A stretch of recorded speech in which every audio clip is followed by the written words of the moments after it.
All right, good evening, everyone. Good evening, good evening. It is now 5. Can y'all hear me?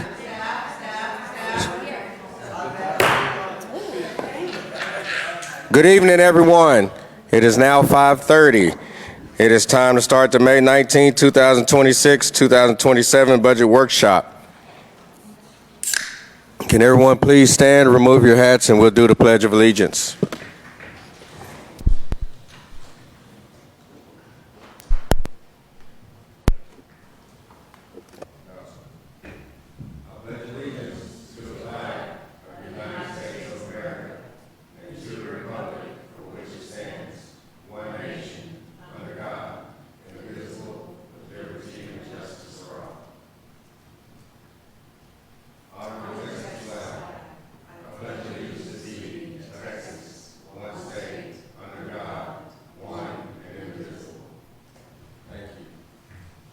Councilman, oh, see, my mic wasn't working. Sorry, y'all didn't hear me. It was blinking. Councilman Lowe, do you mind doing the, oh, we're not, yeah, can you do the invocation, please? Sorry.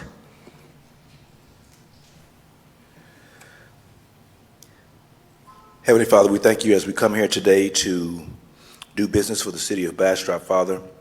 We ask that you hide us behind the cross, Father, that we do the best for the citizens of Bastrop and the best in the service for your people. Father, again, we thank you for the opportunity to serve, and we thank you for the opportunity to be here again this day. In your Son, Jesus' name we pray, amen. Amen. Thank you, Councilmember Lowe. All right, thank you everyone for tuning in. Thank you staff for being here tonight. We're going to go through our budget workshop. Agenda item 4, workshops and briefings.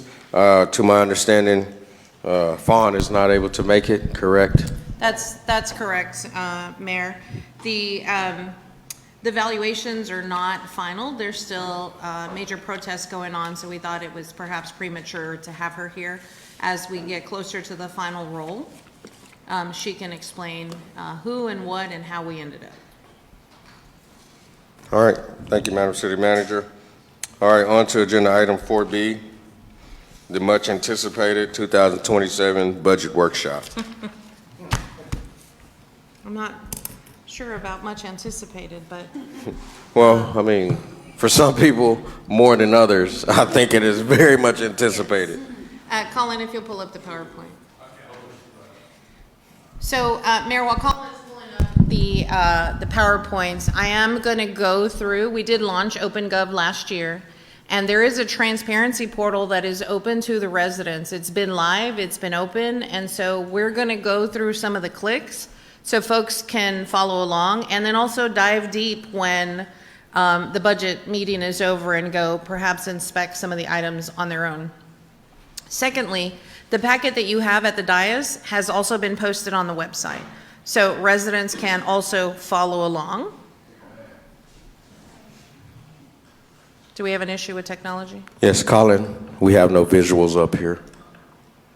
No, they have it, but this monitor is there. Well, John and I don't have any.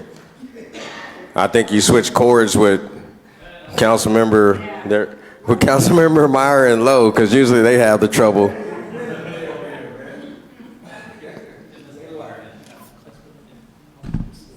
I have it here. Madam City Manager? Yes, ma'am.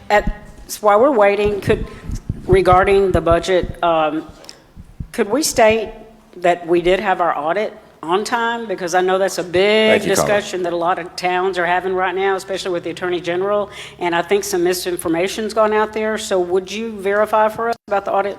Yes, ma'am. We filed our audit March 19th, well before the March 31st deadline. We are not among the list of cities who Ken Paxton, the Attorney General, has put out. The issue with not following through with your audit and filing it on time means the city cannot adopt more than the no new revenue rate. And understandably, the residents expect transparency, and if you can't be trusted with what you have, they're not going to give you any more. Thank you for providing that. How are we with technology? We're good to go. We're ready to rock and roll. Great. Councilmember Foster, you have something real quick? Yeah, I'm looking for the presentation online. I It's on the website? It's not on the agenda packet? Colin, will you share where that is on the website? Yeah, so homepage, Homepage? it's on the homepage, and then you got that transparency tab. Uh-huh. Homepage, transparency But tab. tell everybody, it's good. Homepage, transparency tab. Oh, budget workshop. Okay, got it. Cool. Thank you. So far, we have 12 people, so for the 12 people who are watching, I hope you heard Homepage, transparency tab. budget homepage, workshop. transparency tab, and you should be able to get to the agenda for the workshop. Okay, today we're going to go over the 9 focus areas. We're going to go over the current budget. We're going to go over some revenue projections. We're going to go over current valuations, which is probably the most important aspect of this presentation because that is where we have some of the preliminary rates based on the preliminary roll. Fawn and group do a wonderful job with valuations. We get about 4 iterations before it's finalized. We have 2 iterations so far. They have a new format this year that made our life just a little bit easier. The valuation document is over 63 pages long, and we got to sort of cherry pick where those numbers are. So it is a process, so we do appreciate her doing that for us. And we're only one of 3 cities, it's my understanding, in the state that is creating that type of report. So we'll go through some capital improvements. We'll go through the ever popular community support item, the hotel occupancy fund, and next steps. We're not going to require you make any major decisions today. What I want is direction. I never want to bring you a budget that is not a balanced budget. I will hopefully have a reading from you today, and then we begin to prepare. The departments are preparing their budgets as we speak. We've had several budget hearings. Most of the budgets are flat, especially those in the general fund, with the exception of PD. And we'll talk about that as we get closer to that area. So our focus areas really have 4 major parts to them. It's resource allocation focus, our organizational priorities, our community needs, make sure they're aligned with the budget, and our partnerships for service. If I were to group our 9 focus areas, those are the 4 buckets that they would fit into.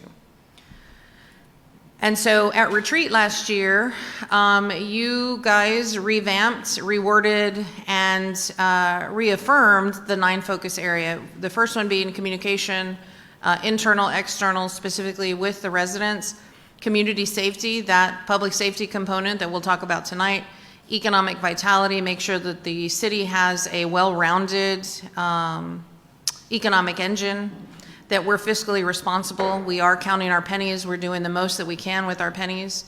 We are managing growth appropriately and responsibly. We're managing our infrastructure appropriately and responsibly.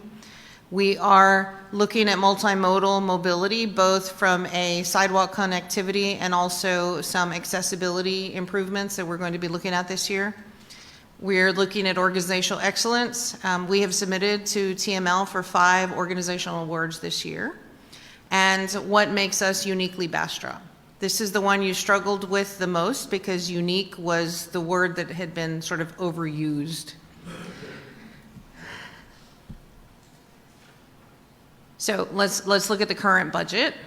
The transparency portal is live, and it is at OpenGov, and we're going to be clicking through that tonight in any question that you may have.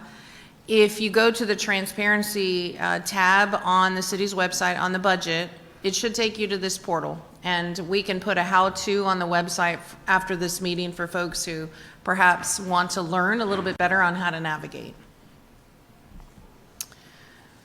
So the existing budget, we did adopt the no new revenue rate last year, and we've had 17 amendments to the budget. Many of those were zero impact. It was moving from a capital line item perhaps to operational or operational to capital and among the line items. We did have a few items, and those are included in the packet, that did come from fund balance. Specifically the street item. We left the street money in fund balance so that this council could ensure that the money that is coming in from sales tax was specifically spent on street projects and wasn't just absorbed in the organization itself, because that can happen rather quickly with staffing. Our proposed budget has some very key issues. There is recent legislation on personal business exemption. We put $36 million of new value on the ground. We lost 27 of it in this exemption. The entities are still trying to figure out how we do that. How do we handle that? So in the tax rate, you're going to see that we have taken that as a loss. The state may come back and say, nope, that's not what we meant to do. So we're still working through that. We are facing a 16% increase in health insurance. That totals $338,000 approximately. We have police department requests totaling about $2 million. We've got some fees that we're going to visit, specifically in the development services area. We have credit card processing fees that we've been absorbing. This council agreed to, I believe it was up to 2.5% or 3% a few years ago to let us put that as a pass-through. Some credit card processing fees are in the 4% and 5%, so we are still absorbing quite a bit of processing fees.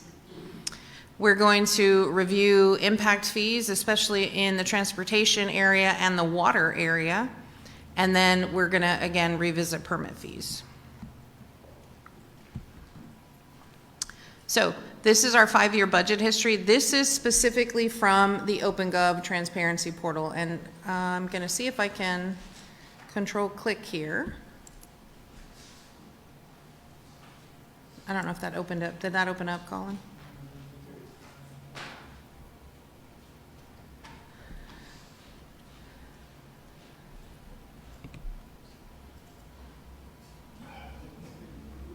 So we'll go back and forth through this.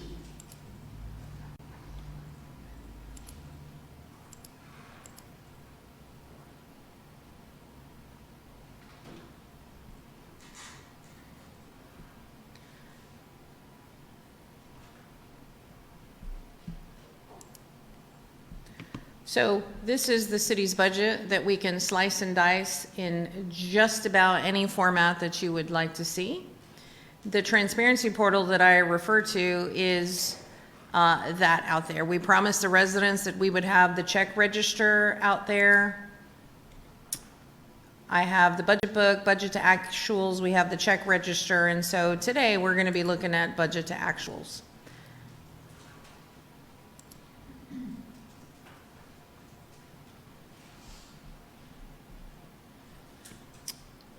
So here, I'm going to be able to pull just revenues, and I'm going to be able to pull just the general fund.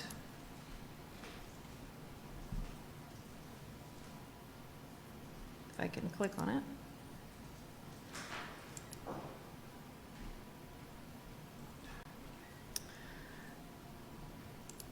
That now is a 5-year history per line item in the fund. And so what you see in your PowerPoint is a summary of this information. Colin, can you go back to the PowerPoint? We're going to play with that. Just hang on a minute. So this is the 5-year budget history of what has been and actuals over the last 5 years. FY27 is just a we haven't plugged it in yet, but we are going to make some flat line assumptions. Madam City Manager, can I pause you for a second? Sure.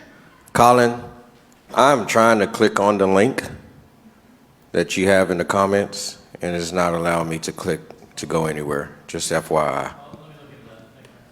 Sorry to interrupt, but That's I want okay. to make sure No, not a problem. they're able to access that. Wonderful. So just a quick look back on all of the budget amendments. I know that's hard for you to see. It's in your packet. It's much easier to read in the packet. And you'll see that there are some items that didn't require a budget amendment, but we wanted to be transparent about what we were doing with the money. The park expenses specifically. You approved the bond sale. A vast majority of the bond, over $10 million, went to the bridge. And we had about $5 million of quality of life items. So we're still working through that. All of those parks will be ribbon cut on Wednesday and open to the public. So just as an FYI, if it's raining and we don't get to ribbon cut, we're still opening the park. School lets out on Thursday. There is no way I'm going to be yelled at by parents to say, you didn't open it just because you guys didn't cut a ribbon. Well, I'm coming prepared in my swim trunks and t-shirt, so I'm Wonderful. ready. Doesn't matter if we get Doesn't wet in matter. the rain We or gonna wet in get the wet. splash pad. Wonderful. All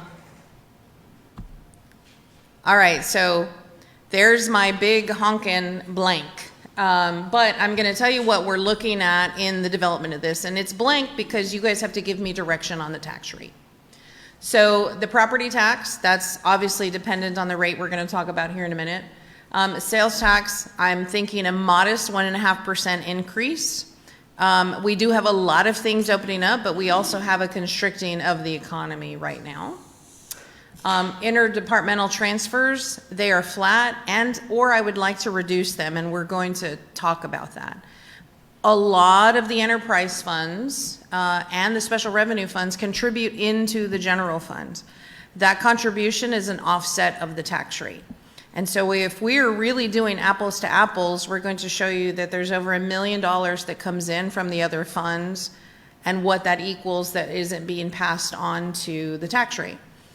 That is standard operating practice. Those enterprise funds are business units. If you're running an efficient and lean machine, it should be able to support the general fund. That is city budgeting 101. But our water wastewater fund, for example, already has tremendous strain from the debt. And so if we can reduce the water wastewater transfer this year, that would be great. I have interest is flat also. And we talked about the recouping some of the credit card charge expenses. The remaining expenses, the potential changes are going to be what we bring into phase 2 in parks. And so our budget looks rather large, but you have to understand we do pretty much cost accounting. Every fund is a cost center. And so we have a deposit of $15 million, for example, of bond funds. The general fund receives an influx of $5 million because Parks is in the general fund. It's not that we overnight created $5 million. There's a borrow. And in the following years, you will see that in the tax rate. And if we're counting our pennies correctly, it's a negative impact to the tax rate. And you're going to see that in the next couple of slides. Here's the meat. This is really the only thing we have to talk about tonight, the next couple of slides. So our current valuations between 25 and 26, we lost about 3,300, not lost, but we only gained about 3,350 in average taxable value per home. So not a super significant increase. And if we do the math, that's 3,350 divided by 100 times the tax rate. That is what we would have gained, and that amounts to about $16.58 per home per year. Now, contrast to that, there's that $27 million of value off the ground. So that is the equivalent of the apartment complex that sits behind Home Depot. Imagine that off the value, off the rolls completely. That's about $140,000 hit to the ad valorem. This is one of the new reports.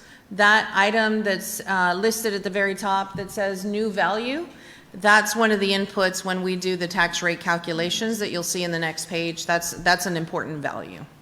On this, this is the second time you referred to it, but I'm not familiar with it. So what is this business personal property exemption? It's brand new legislation, HB, somebody look that up for me, Andres. We discussed it ad nauseum the other day. It's brand new. House Bill 66, but I'll pull up the, Yep, HB 366.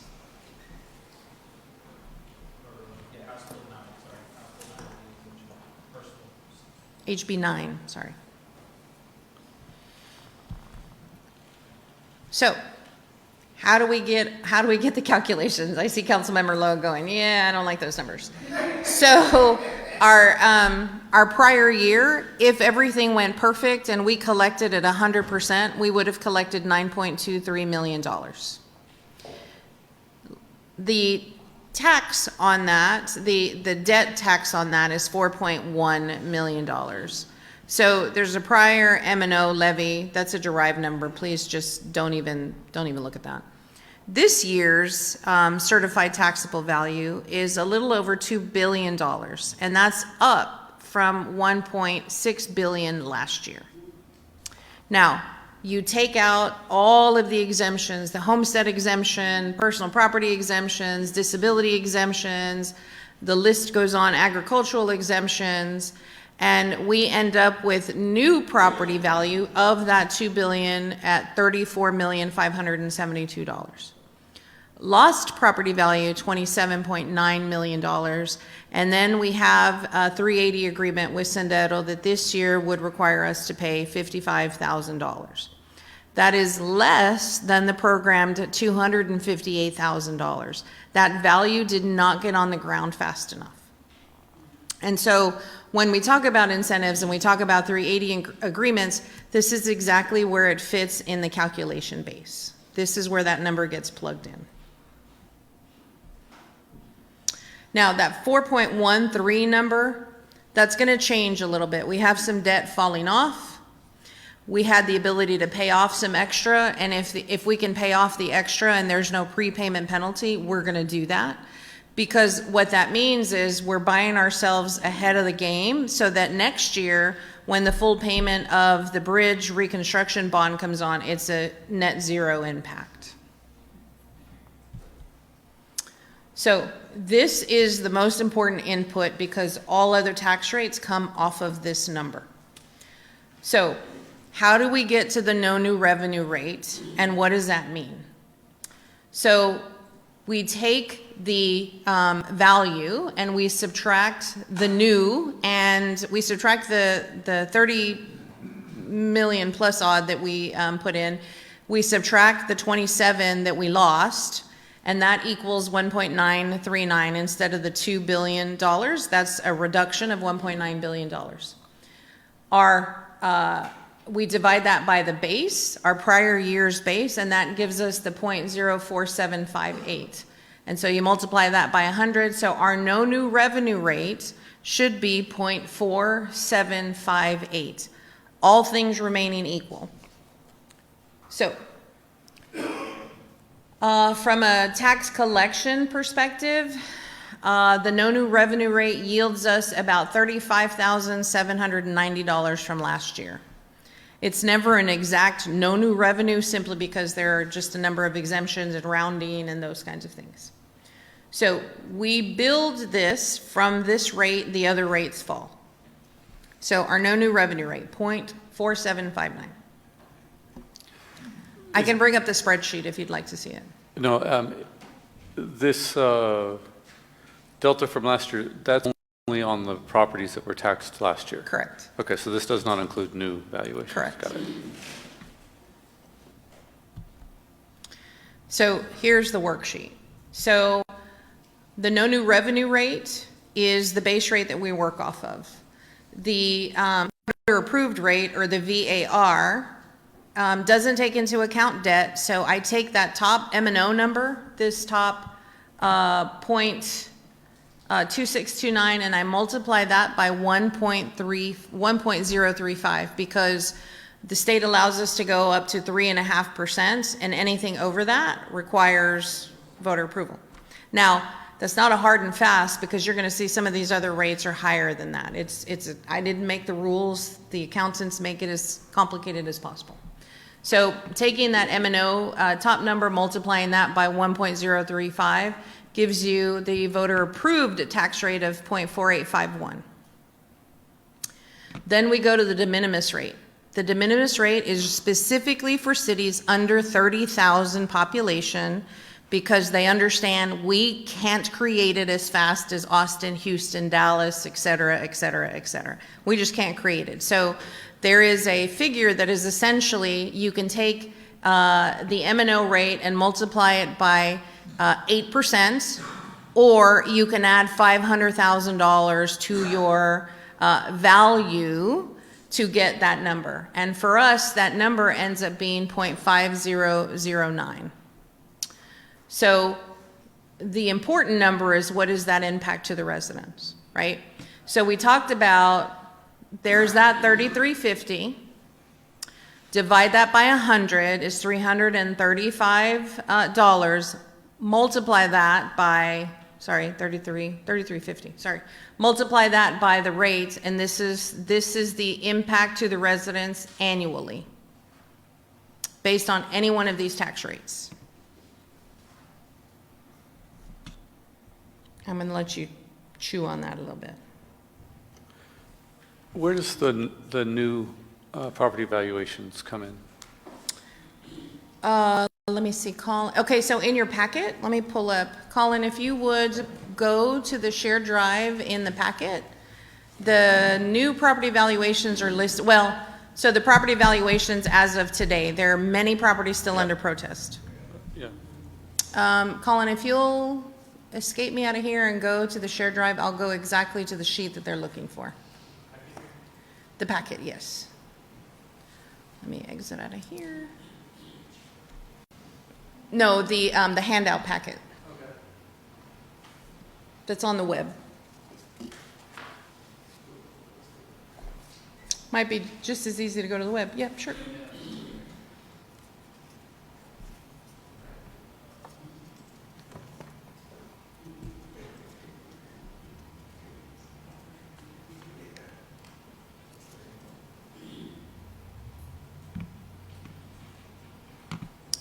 So let's go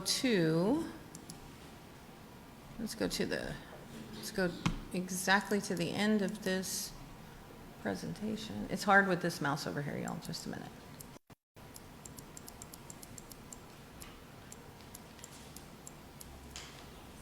This is the page you're looking for. It is page 40, what is that? 44.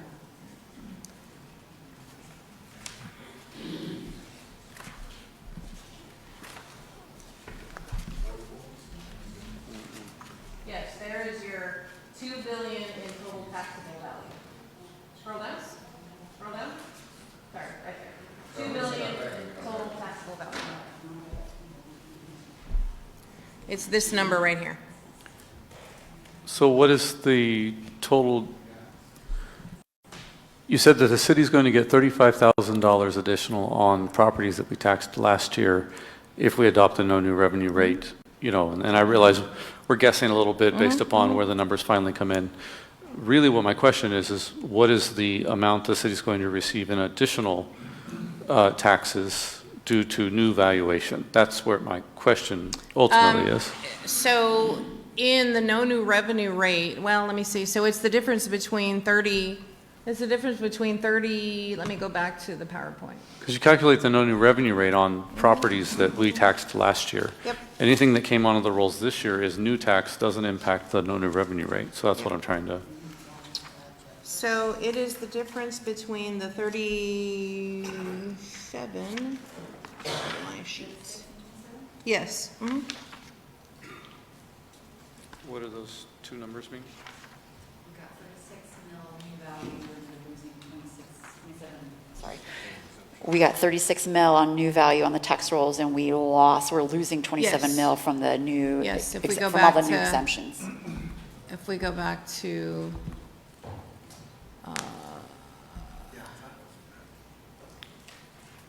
that. So it's new value of 36 less the loss of 27.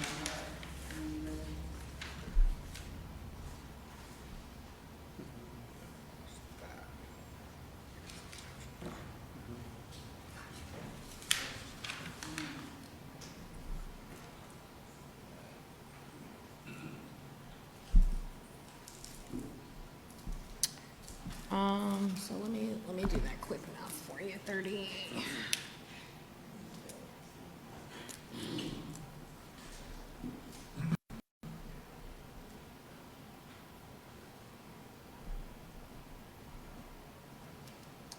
what is the new value, 30? Gosh, I can't see.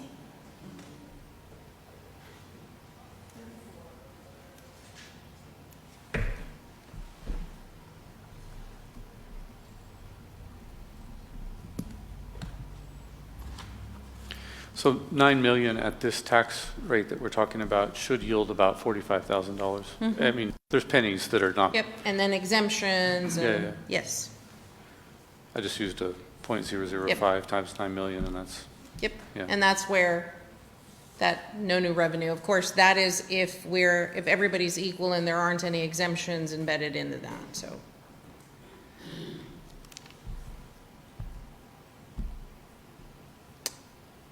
You want to chew on that some more?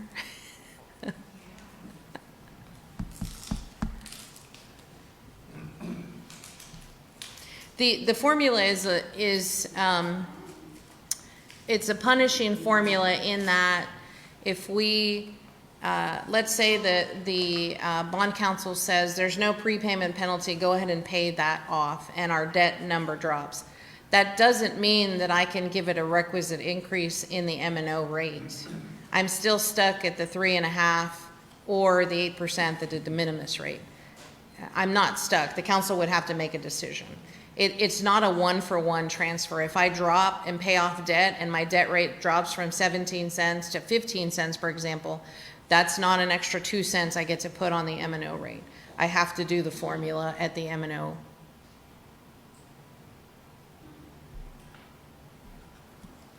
Councilmember Fossler? Okay, I'm going to talk through the top chart, the top section. Yep. So our existing rate is 0.504.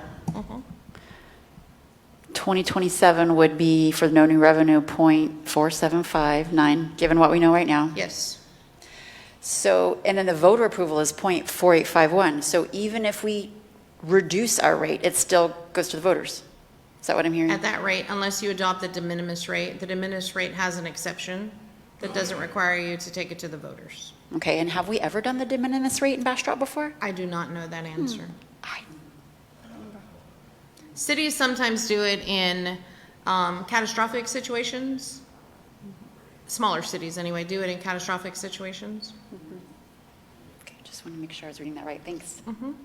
Yep, and so that's an odd thing to reconcile. So if you Google, how is the de minimis rate greater than the voter approved rate, or you ask ChatGPT or any kind of AI software, it's going to say, sure, of course, because these other factors play into that tax rate calculation. I know it's not intuitive. Again, I don't know. The accountants who are in the back probably have humps on their back and we don't see them very often. That's who creates these rules. Okay, stumped you enough. This is in your packet. You can take it home and mull it over. So, let's get down to the down and dirty. The impact to the resident. That's at 3350 divided by 100 times the rate. If we kept at the 5040, that is $16 and I can't see that. 88 cents. The no new revenue rate would be $15.94. The voter approved rate $16.25, and the de minimis rate $16.78 annually. So divide that number by 12, and that is the monthly impact to the resident.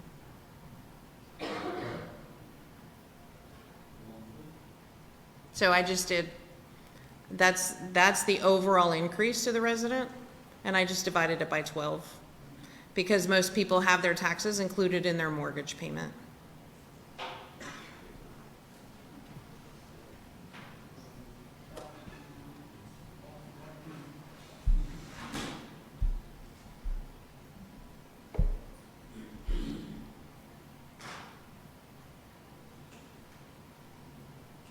We okay to go to the next one? Okay. So, Wait a minute. okay. Okay, we can keep going. He's computing something. Oh, that's fine. So, but he hadn't found it yet, so we can keep going. Yeah. We, So just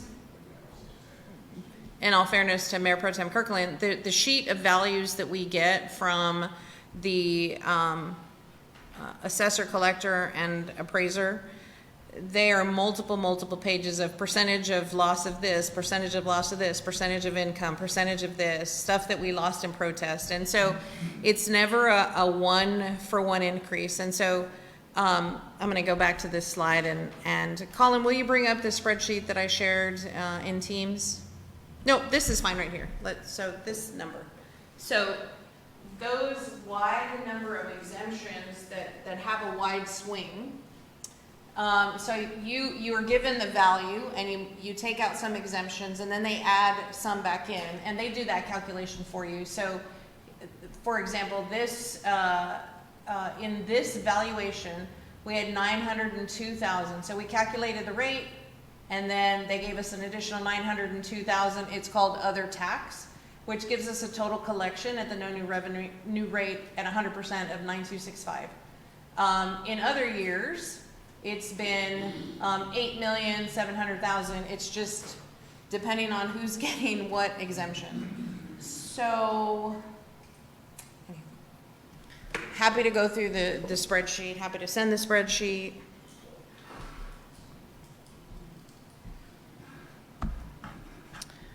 Council, would we like a copy of the spreadsheet? Okay, all right. Okay. All right, Councilmember Fossler. Thank you. Remember last year we did like 3 or 4 budget sessions and workshops, and then at the very end, there was BCAD end up changing something or getting new information or changing their calculation, which affected some very last minute decisions we made. What is that process like this year? Are we like putting a buffer for last minute changes, or are they calculating different, or have we? Nope. I have no buffer. This is exactly as listed in the last sheet. And they're calculating it the same as they did last year. So maybe we should. It's not over till it's No, over. absolutely. Okay. We'll get 2 other iterations. Okay. We will get 2 other iterations, and what that will do is it'll affect that $2 billion number. So any additional exemptions, that $2 billion number will come off. And Okay. so, Okay, awesome, thanks. Colin, pull up the spreadsheet that I sent you in Teams, because I could see John's math is not mathing. So it's $63 different, and that's not what that says. Mayor Pro Tem Kirkland, believe you computed what you needed to? Yeah, Okay. so if we go back to that other spreadsheet that has the yearly impact. I'm sorry, Colin, go back to the PowerPoint. The impact to taxpayers. Yep. Will be on the PowerPoint? Yeah, on the PowerPoint. 294. Yep. 810 times 0.00. Yeah, so, yeah, I don't think those are correct. Okay? If you do the math on the first one, it comes up to 1413.61, so that's your baseline. And then I did the one on the far right just because it was going to be the furthest away, and it's 1476. So it's $63 more, not 1678. So it's So 3350, so go to this sheet right before this, Colin, please. I mean, yep. So 3350 divided by 100 multiplied by 0.5040, that 3350 divided by 100 times 0.4759 equals that. You're saying that's incorrect? no. What I did was the 294,810, which is the average value, and multiplied it times the rate to come up with what the current rate would be. And then I multiplied it because I didn't have enough time. I didn't do all 3. I just did the furthest one. Got it. The de minimis rate, and it was $63 more expensive for the rate times the house valuation. Okay, so you're taking the total. I looked at this from the average value in '25 of 291,000 to the average value of '26 of 294,000, which is a difference of 3,350. So if I'm a resident and I'm paying property taxes and I have an increase and I'm including it in my mortgage, I should expect to see an increase of $16 over last year's taxes. But in I only order- did the delta. In order for that calculation to be correct, I think that you have to do something funny where you subtract last year's tax rate from the new tax rate, and there's something weird that you'd have to do, which is why you can avoid that by going back to the total amount and not doing it just on the delta. Go ahead and bring up the Excel spreadsheet that I dropped in Teams.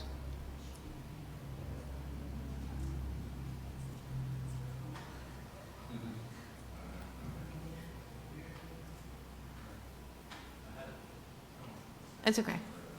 And the reason I say that is because they didn't pay that tax rate last year. They paid last year's tax rate last year. Oh, Right, okay. so you can't, that's why I'm saying the math is, Got it. So this you way of want- calculating it doesn't work. Sorry, Colin, go back to the PowerPoint. My bad. So you want me to show this, the rate last year, the rate this year, and subtract the difference? Not specifically, I think, okay. For me, it was cleaner to simply take the valuation of the house, multiply it times the rate, come up with a number, come up with a number, come up with a third number, and then if you want to do the deltas between them, you can do that.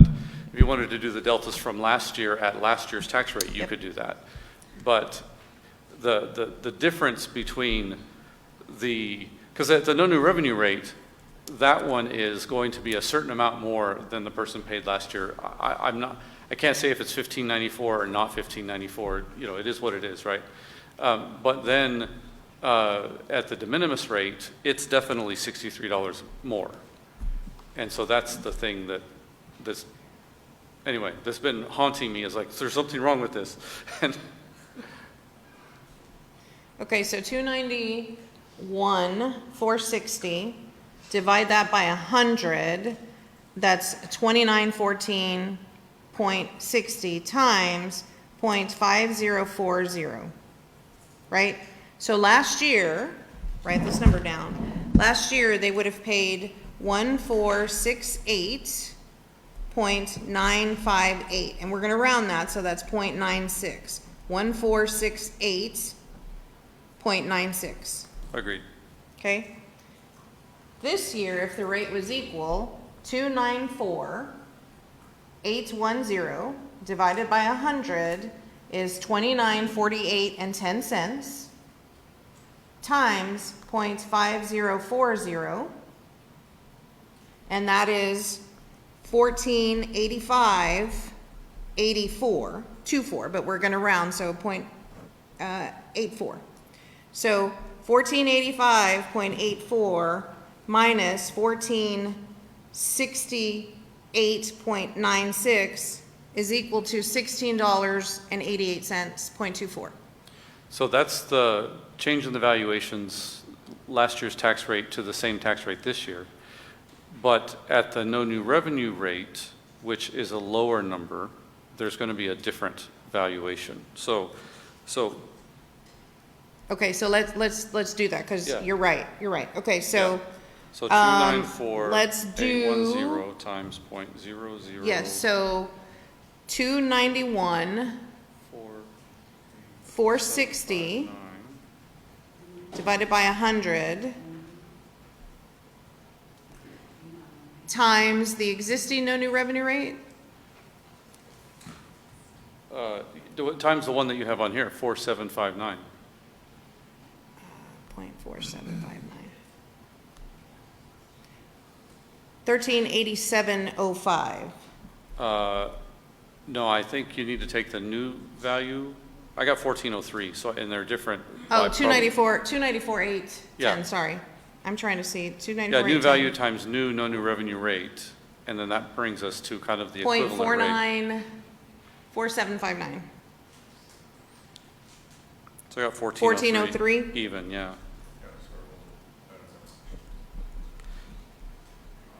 So 1403 less, what was my prior number? 68. 1468. Yes, 65, about 65, 64 and change. Less. Yes. So at the no new revenue rate, with the lower no new revenue rate but Yep. higher estimated property values, it would be a minus $65. Yep. So that was the nature Got of, it. yeah, Okay. yeah. So anyway, just need to recalculate those numbers. Okay. We'll do that. So at the no new revenue rate, we would have a reduction to the residents of $64.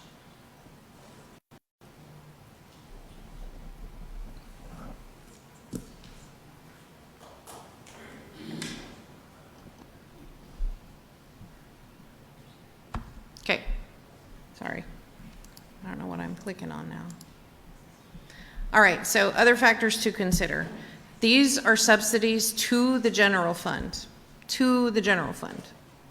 We have approximately 800,000 from water wastewater, 319,000 from Bastrop Power and Light, 175,000 from development services, and 500,000 from street maintenance. And that's not a quote-unquote real payment because the street maintenance debt rate is $890 some odd thousand. So we're still subsidizing. So, but for clarity, I wanted to include everything that's coming into the general fund and about $210,000 of hot. What we do to the tax rate has an equal and offsetting amount from all things remaining equal. Step increases to the staff, 2.5% to 3%, health insurance, cost of chemicals, all of those things. The budget is going to move no matter what. And so adopting the lower rate, while I understand why you would want to do it, there's going to be a requisite increase from one of these funds just because the general fund can't sustain it, and or we do away with positions, or we do away with some programs, or we do away with those kinds of things. So that's what I want you to consider.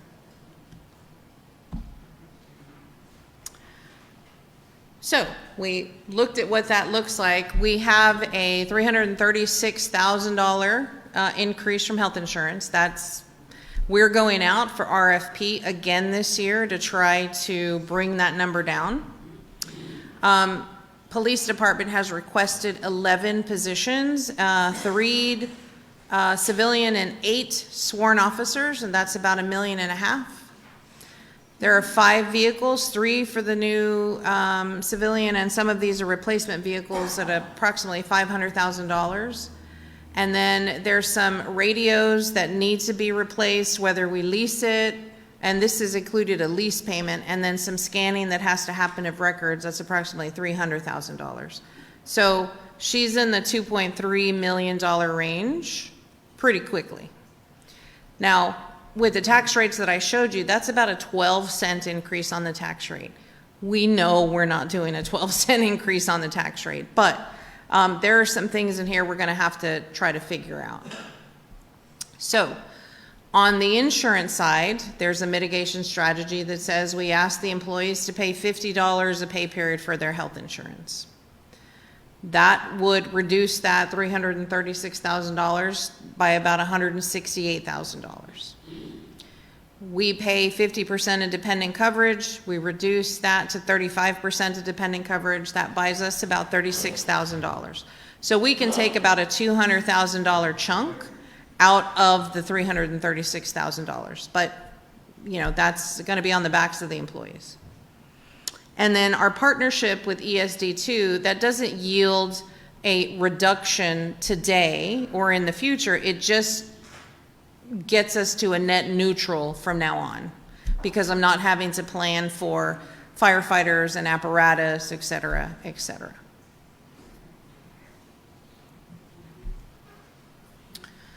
So these are the operating funds, the enterprise funds. These are business units that contribute to the general fund. Some of those numbers I showed you before. You can see that they're sort of flat. They're not, we don't have a giant increase.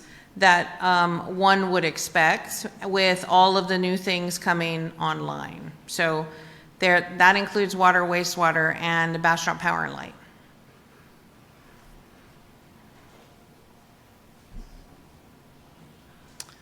Special Revenue Fund. That is development services. Development services was at one time funded by the general fund. We peeled it off. The developers pay their own way. Thank you. And so in FY26, we had a decent number of activity, and we are going to continue to have activity. But again, the economy is constricting a little bit, and so folks have been waiting for interest rates to drop. Every time the Fed makes a move, we see some flutter of activity in development services. We have the rest of the Sendero development that is going to be finished out. We have Burleson that will finish out its phase 2. We have Reed Ranch, which went through P&Z, but I understand has to come back. That's additional commercial development there on 71. And then on the opposite side, Bastrop West will come through in the June timeframe as well. And so, but if Reed Ranch is any indication, Bastrop West will have to come back a couple of times before we can get to where we need to get. But again, putting those things on the ground, even if I put those things on the ground as soon as I can, which is early 2028, we're not going to see that until 29 and 30. It takes a little bit for us to see those things.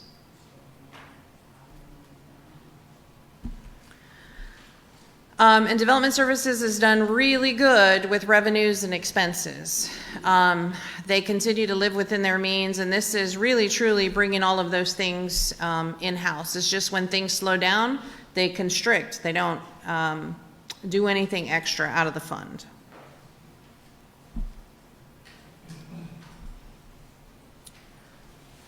Capital improvement projects really are relegated to water and wastewater and BP&L. I do not have any planned capital improvements coming from the general fund. The only thing that we would be doing is finishing the parks phase 2 and finishing those things that have already been funded, the erosion ads for the riverbank stabilization, et cetera. There is no major project like bridge repair or anything planned in any of the future. And so we have completion of the Simsboro, the water treatment, the wells. We have some litigation that you will review on Tuesday. The water system expansion that is in the more recent bond borrow of $5.5 million. We are rapidly looking for a customer for that effluent. And so, you know, my plan is that $11 million in the water wastewater fund is an $890,000 contribution, right? It's an $890,000 payment. And so I need revenue to offset that so that we're at a net neutral in the fund. Otherwise, I need to begin reducing the contribution to the general fund from the water wastewater fund. What should we expect, just your crystal ball, what should we be able to expect to sell 2 million gallons a day for? Oh my goodness, right now the plant isn't even taking 750,000 gallons, correct, Curtis? Yep. So part of that is a conversation that we've been having with the Musk companies. Mm-hmm. We planned to give them 1 MGD a day, 1 million gallon a day. They're not even using 30,000 gallons a day. And so we're revamping our focus with them. Is it industrial? I need to pre-treat before it comes to the plant. We are in the throes of those conversations. To answer your question, I don't know. It is highly dependent on the Musk companies or us redoing our agreement with Corex. So if whatever the amount is, so 1 million gallons a day or 2 million gallons a day, if we push that through the water system and we have potable water on the output side, what would we expect to be able to take in revenue by selling that? What's our wholesale rate? We don't have an exact number we're comparing to other cities. So about $3.80 per 1,000 gallons.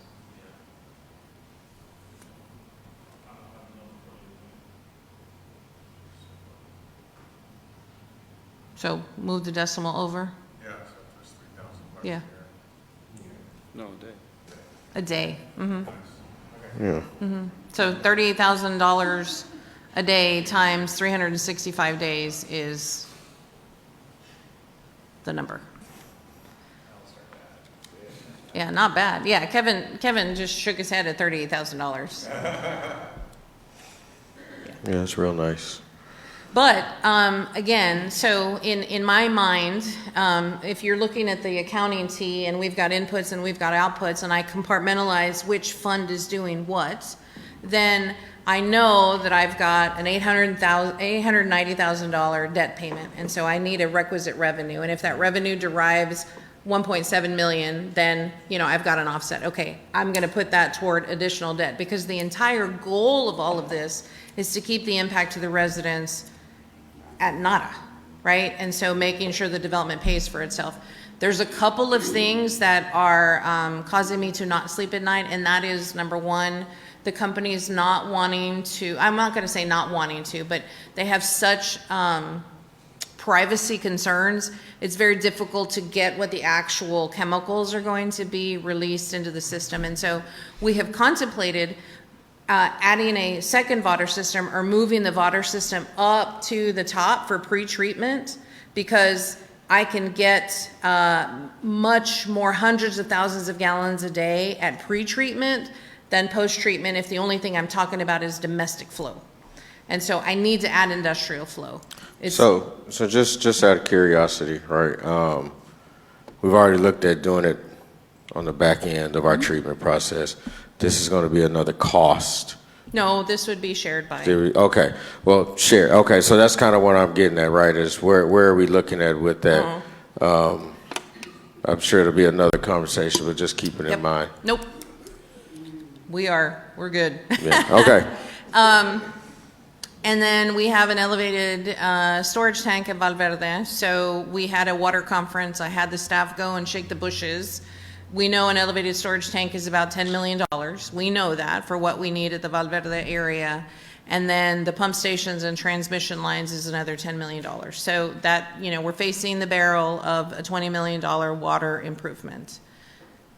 Add to that the $60 million for the reuse plant, and you can see why I am trying to really, really, really stretch the dollars.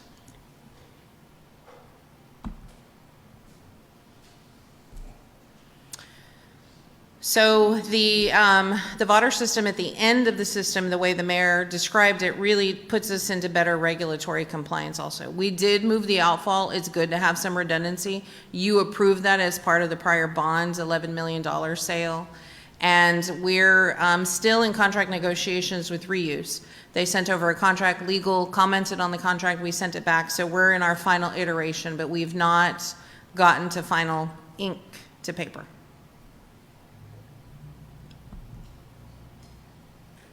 And then phase 2 of the general fund. This is actually an actual slide that is at Fisherman's Park. Before we move forward, Councilmember Fossler. Thank you. I don't see any capital projects for BP and L. Are they in? Oh, you know what? I left them off. Let me see if They got stuff going on? They do. BP&L has one major project and maybe some smaller projects. BP&L has the feeder extension, which is the extension that goes to the Buc-ee's. That's about $1.5 million. They've already paid, and in addition to what they've already paid in engineering. And then there is the Alley C project. Am I correct? Alley C, is that the correct letter? Alley C project, which is about $680,000. And so Alley C is really what extends power to lock drugs and those kinds of things. And so that's a potential partnership with the BEDC that we need to have a conversation about, because it really opens up the development on that side of the road. Mm-hmm. Awesome. And anything for solar? Were they doing a solar project last year, this year? We do not have a solar. What is coming to you is the final net metering. That's what I meant. Yeah, net metering. Okay. Yeah, but that had a net impact of less than $10,000 to their fund. Okay, I didn't know if that cost much. No. Okay, thanks. No. Mm-hmm. And so again, in the general fund, minimal to none. We're just trying to finish what we have with what we have, because this is a requisite impact to the tax rate. we do know that we're going to pay off some things. If all things remained equal and I did not get penalized for anything, we've got about $800,000 of debt that'll fall off. So we're working through that, which is why there was still a circle on that slide that said there's still some work to be done in that area. Everybody's favorite, streets. We are doing a vast majority of this work in-house. Lance has been such a great addition to the team, and we're stretching the dollars as much as possible. Tomorrow, when you visit Delgado Park, you'll see some new sidewalk that we actually poured ourselves. The PD parking lot, we poured ourselves. We're not outsourcing a whole lot anymore. And so it does stretch the dollars, but in his budget request, he's asking for 2 people. And so he had 2 people that were doing mowing and those kinds of things, which it's important in the street component because grass grows under the road, it eats away at the road, and it erodes. And so it's very important that we mow and keep ahead of that. But I want Lance focused on streets, and that's what our residents want, is focus on streets. So we did a little bit of reorganization. Some of the mowers went to parks. Parks will have to absorb that, and again, that's an impact to the general fund. Lance has some savings, significant savings in the budget in what he's been able to, what we budgeted for and how he's been able to pare that down. For example, we put $575,000 in street repair and asphalt, and he's coming in at like $368,000.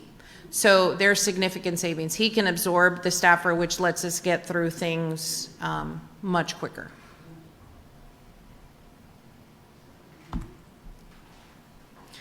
And here's the infamous roadway impact fees that we are revisiting on a 35% reduction.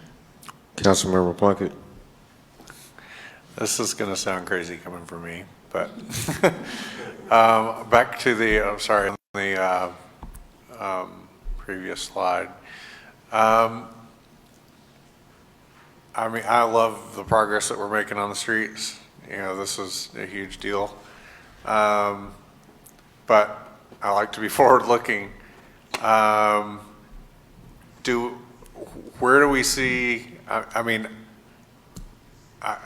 can see a world where we're going to run out of streets to repave, which I would love to be there.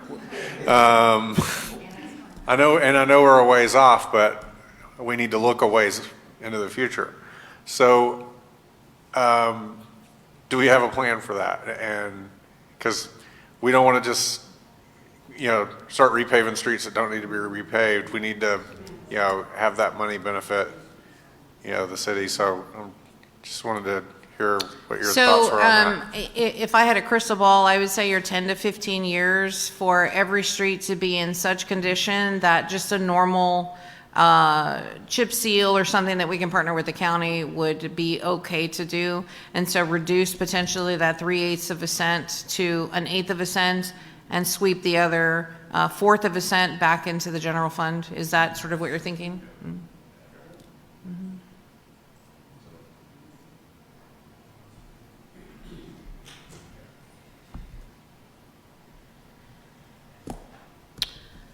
Okay, so traffic, roadway impact fees and traffic management projects. So we've got the TxDOT grant match that you heard at council from Dr. Strube the other day.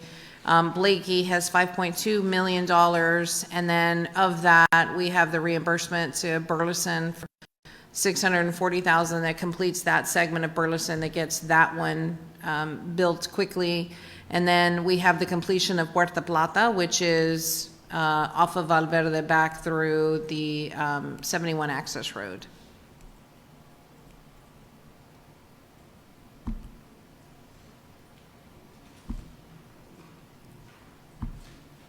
So these were our 25-26 community support. These are the organizations that we said we were going to move forward with the service contracts. Most of these provide support to PD in a variety of ways, whether it's an emergency shelter that's needed for a person because of an event, whether it's a children from the victim of crime, Feed the Need, and some of the others, they provide food services for the indigent. So I have no programmed increases in this number. And the other folks who have applied, we're still working through a Bastrop Gives Foundation. Taylor and Alicia, that's their project on how to get that off the ground. It's a little more nuanced than just, great, we open up a Bastrop Gives and we put $25,000. It's way more nuanced than that. So we're still working through that. I know we haven't done it this year. We still have the $25,000. We haven't done anything with it. So that is contemplated for the future, so.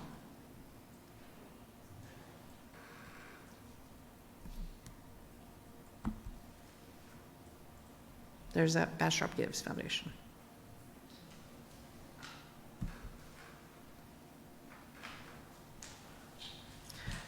So the hotel occupancy fund, I know this drew a lot of ire the other day about, oh my goodness, we're so behind, we're so behind. We did a super deep dive, and revenues are actually higher than I think our last estimates were just take the total number and divide it by 12. So in the first quarter, it looked like we were significantly behind. We are not. I anticipate us to meet projections and perhaps exceed somewhere between 4 and 7%. Madam City Manager, can I Yes. interrupt you just 1 second? And I don't want to get too far ahead. I want to go back just for 1 second to the contracts, service contract. I just wanted to say, because the veterans are such a group that we really haven't, before last year, I think, really haven't done much for, and that's one of the groups that was pointed out that we are not serving enough.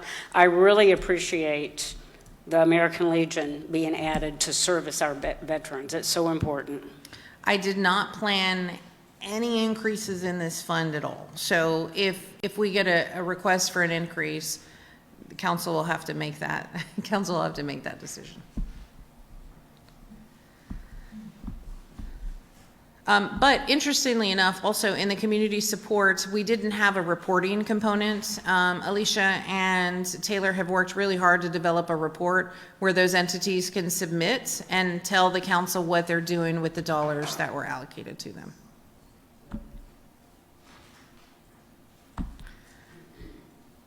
So these are current funding requests.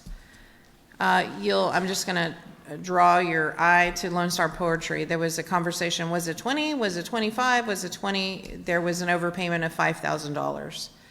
We looked at the contract that was sent over by legal, and that had a $25,000 amount, and that's what we paid. We are in contact with the entity for a clawback of that $5,000.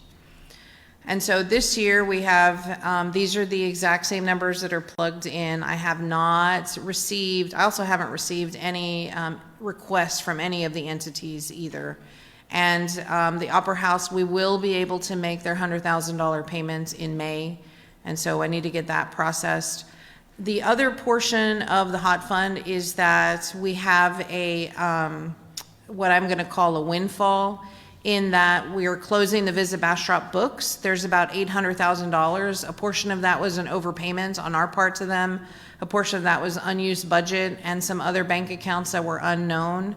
So there's a determination of, does that go back in the hot fund, or is that a general fund receipt now that it was provided and back? And so we're getting legal opinion on what that is.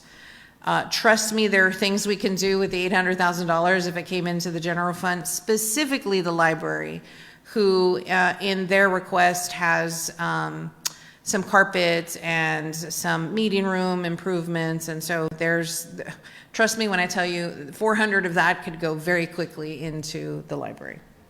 But Sylvia, I just do want to say, because I lived it as well as you did, and a lot of us, there's not a $1.6 million up there to Visit Bastrop, and that's a big freaking deal, so. Correct. Yay. Correct. And, reprogramming of that $1.6 million has really allowed us to support the Opera House, has allowed us to support the museums, has allowed us to support and improve the visitor center, which was in dire need. And we are in our final throw at the visitor center, the steps down that folks won't have to walk in the middle of the drive aisle to get down into Fisherman's Park.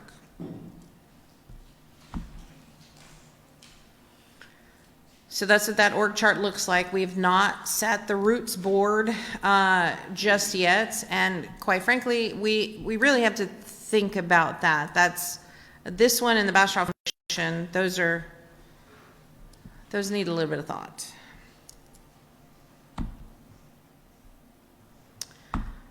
So, next steps. Watch the appraisal data. We know that $2 billion number is going to go down. We know that. That's a given.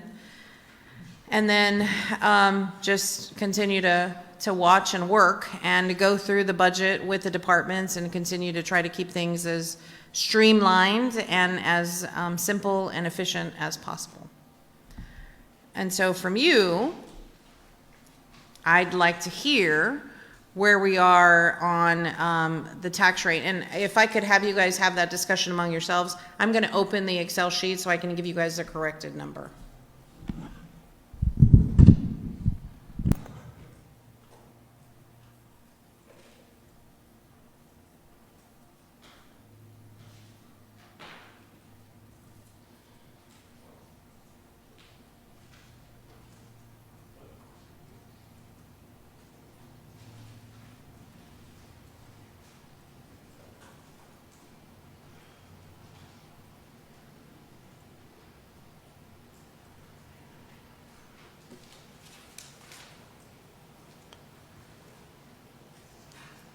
So Mayor, I have always made a push in various ways to keep our tax rate at or below the no new revenue rate and been relatively successful at that. So I would like to carry that forward this year. I do know that there's a tiny bit of uncertainty about what the numbers actually add up to. There's the things that happen with the valuations and things changing as we get closer to the date where they become firm, and that's kind of normal. But yeah, I just feel like that's kind of where we need to set our standard at. That's what protects our residents from higher taxes, and that's kind of where I pretty much always start. All right. Yeah, and I agree. I would definitely not want to raise the taxes for the residents.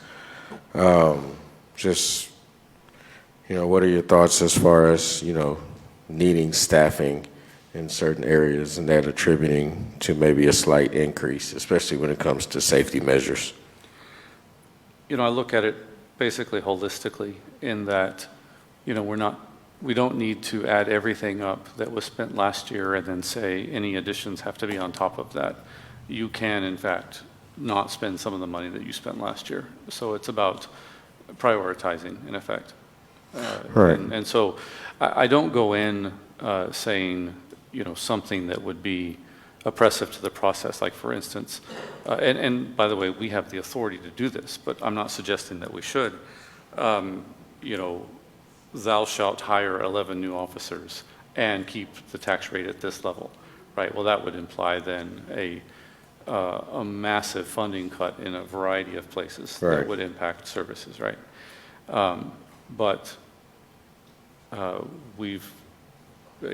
so I look at it like that, is that there's some, and even on the officer side, I wouldn't be prepared to make an assessment of that without looking at, in effect, metrics and KPIs. Like, what is it that would indicate that we need even one more officer? Like, what is it in how much, I'm not even sure what the right metric is, but you start looking at the metrics of how saturated the current staff is based upon the demand for their services, right? Whatever that metric is, and I could go research and find one, but I imagine one exists already. Yeah, I'm sure it is, And then, based on the you population of the people, the certainly many the population officers of you people, need exactly. as we continue to grow. Yeah, right? all of those things. One of my assumptions is that number isn't going to grow more than, like, that would imply it's a percentage. Like, it's you should spend this percentage of your city budget or this percentage of, something on police officers as a rule of thumb. Well, if that were the case, we're not seeing enough growth to justify 11 additional officers on that metric. So that's why I'm thinking more in terms of measuring the activity load on the officers to see, to justify how many additional officers could potentially, because I know that, you know, you can use any number of officers that we put in there, and they'll be put to some noble purpose to help, you know, bring about public safety goals in our city.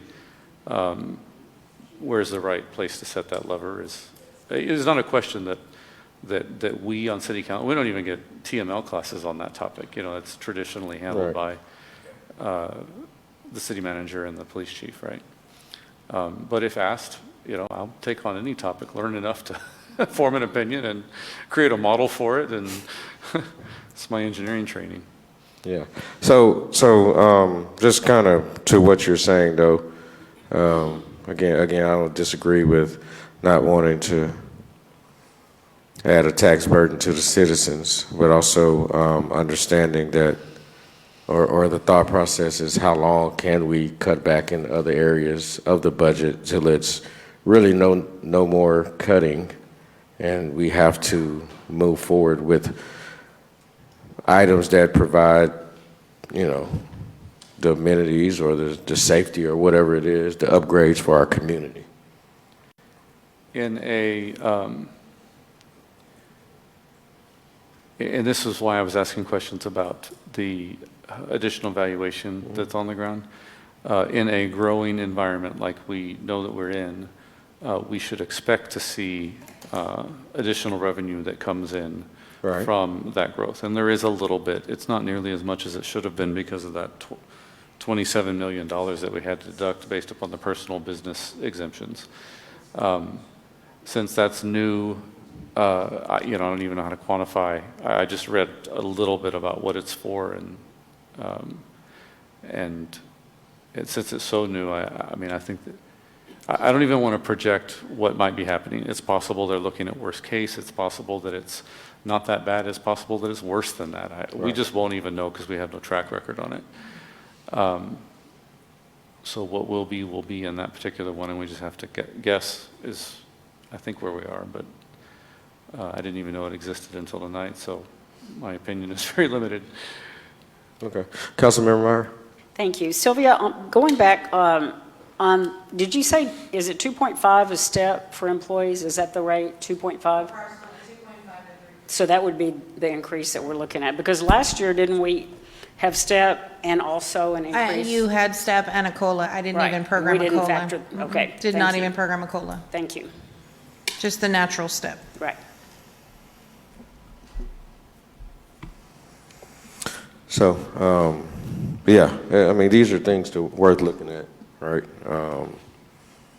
You know, and, you know, the biggest thing is, though, just to me, I know that when growth comes, you know, we're going to have other businesses, but the biggest thing is just the amount of people here per day. And it's more than just with the officers. It's other things that, you know, we'll provide. To Kevin's question earlier about the roads, right? When will we ever stop? Will it be a day?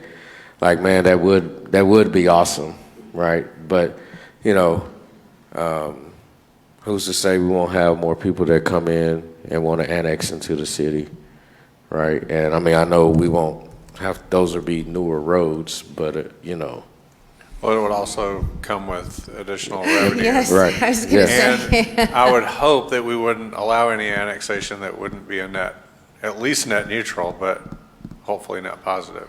So Well, we ain't gonna be Ironwood, here for forever. example, almost everything is coming in as a mud or a pit. That's because infrastructure is so expensive. Right.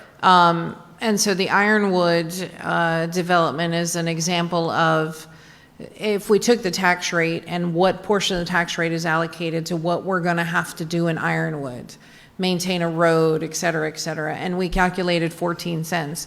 14 cents of the existing 33 cents. 14 cents of that, we told Ironwood, I can't let you out of that because I still have to maintain the roads, I still have to maintain the parks, I still got to maintain certain things. And so that's unusual for developers to go, okay, I agree. there is the agreement with Pine Forest. If they generate that mud and create that mud, they know that there is an allocation to the city, but they are also still going to have to maintain their own things.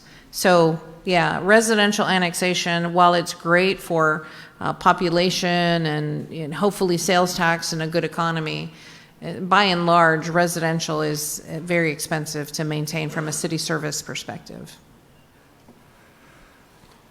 Did we look at, I bet you we did, but the sales tax growth, what you said about 1.5%? 1.5%. Yeah. And I can bring it up in the OpenGov. And where did that number come from?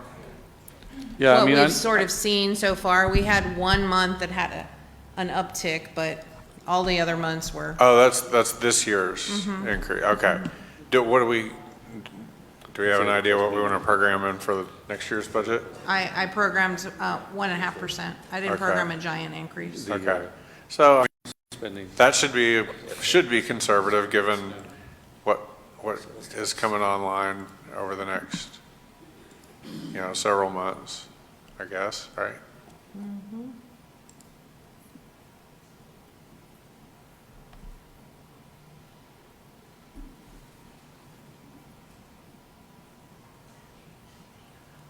So 1.5% over 9250. Councilmember Fosler. Thank you. I have a few questions, please. When does the street fund go back to the voters again? What year? 27. 2027. And then it looks like previous slide said the departments are already defending their budget. Like, what has already been cut from what has already been cut from this presentation that we didn't see? Like COLAs were cut. Is there anything that we did last year that was cut that has already been cut? Okay, so I haven't cut it because I never introduce it until what I am not the city manager that's going to bring you a budget and says you need to make the tax rate fit into that. I don't do that. You guys set the rate and then we develop a budget. What I have shown you is everything that you have to consider in that budget development. I'm hopeful that the health insurance increase isn't 16% and it's somewhere in the 10% range. That's something I believe we can absorb somewhere through there. Finding the customer in the water fund for the new effluent also, that is deposit into an account that doesn't have to decrease the transfer to the general fund. So what has decreased? We've met with streets. Who have we met with so far department-wise? Oh, fleet, facilities, and water. BPNL and streets. And BPNL and water are their own enterprise funds. We can, move the lever as it relates to fund balance, or we can move the lever as it relates to a rate for a revenue source. Fleet and facilities is an internal service fund.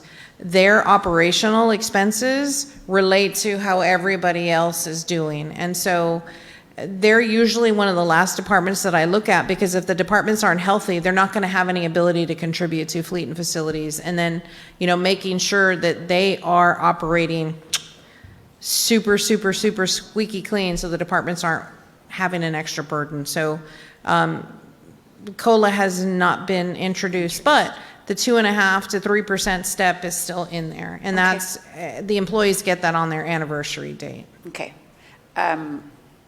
You use this phrasing, do you have an appetite for this? Like, I don't have an appetite for reducing dependent coverage and asking for contributions per pay period. I know I'm only one vote, but I want to be clear about that. No, that's one of the things I don't have an appetite for either. Right. But when I'm sorry? Yeah, but when I weigh, and again, from my seat, I have to have a 360 vantage point. Sure. When I weigh what our residents are feeling in their economic environments, I want to make sure that we're cognizant that if there's a great burden out there, we're also paying our fair share of the burden. I got you. And I appreciate you always bringing solutions and mitigation strategies. So thank you for doing that. Let's see, anything else? Oh, what about property acquisitions? Is that just in the general fund somewhere? It seems like we're going to need Correct. some money there. How much, we got enough there? No, we're going to have to borrow. Okay. We'll have to borrow. But again, we've got some stuff that's going to pay off. And so when I do, a statement of cash flows, it won't affect the following or even the following year tax rate. Okay, thank you. This sounds like a crazy question, but is there any area where BEDC can step in and help us? No, not in a contribution to the general fund. Right. They're But I'm pretty. thinking of offsetting, like there might be places where BEDC would be qualified to spend the money where it Sure. would take the load off of us? Sure, we can look at some of that. The rules for BEDC are pretty strict, so I'd have to try to figure out where that would be. The only place I could technically see that is if, for example, BEDC paid the all of the improvement for Alley C at $662,000, which would allow a BP&L greater transfer into the general fund. Those are sort of some of the things, because the Alley C is a qualified project. It brings businesses, it brings employees, it brings those kinds of things. In that type of situation, that's good. That's an appropriate. Yeah, cool. Thank you. Mm-hmm.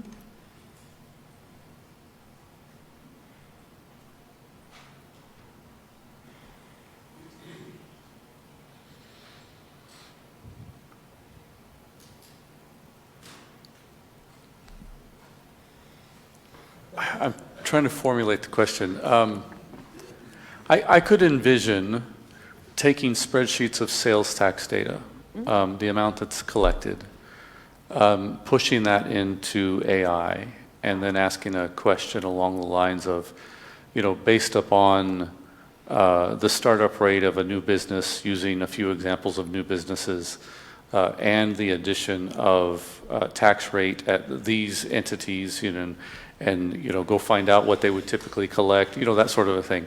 Because 1.5% is a growth number. It's almost like a no new revenue rate concept, where how much sales tax will we calculate on all of the businesses that were on the ground last year, and we think we'll see a 1.5% increase this year because of population growth and spending increase at those same businesses. But what I'm curious about is, it would almost seem like you could assign an additional number based upon new businesses that are coming online, pet supply, restaurants, things like that. And so now you can just swag, because this really is a guess. I know that that's the case. But you can just guess that the 1.5% is the number that includes that, which means possibly that we're going to see a decrease in tax collection from the businesses we collected money from last year, and we're going to make it up by new businesses on the ground at a 1.5% amount. That's probably what that means.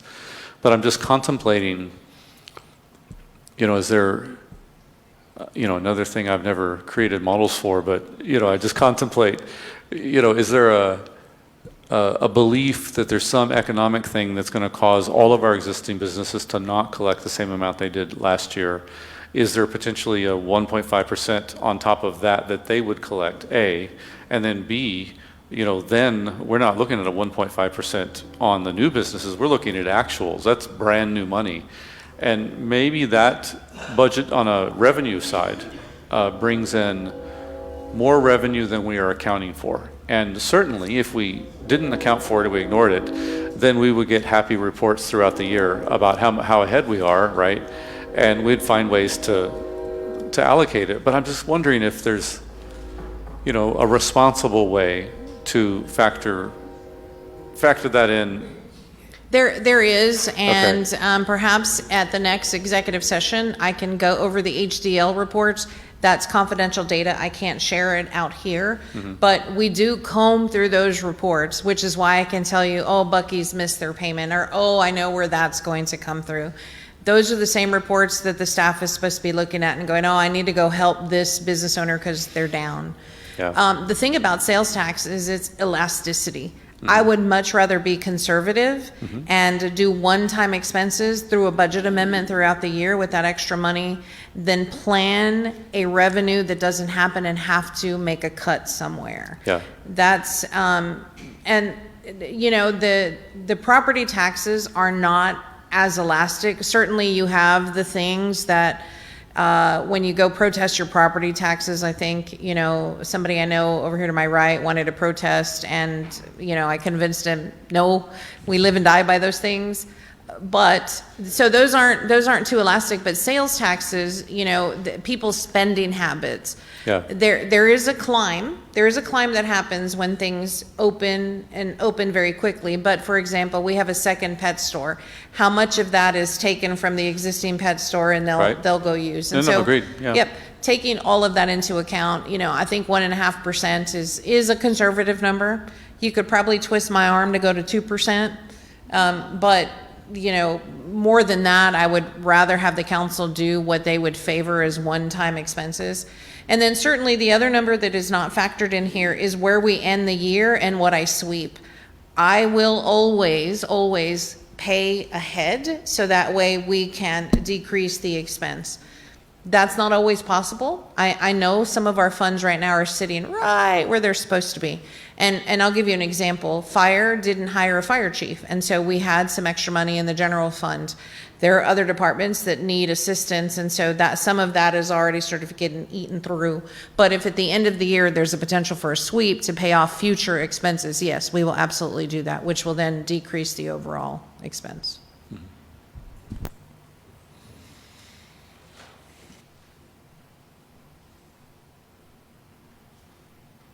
We always end this meeting on a very womp womp. Colin, can you bring up the spreadsheet I just sent you in Teams? It's the corrected impact to the taxpayer. Or what I just sent you, and I believe it's Vivi. I just dropped it into Teams.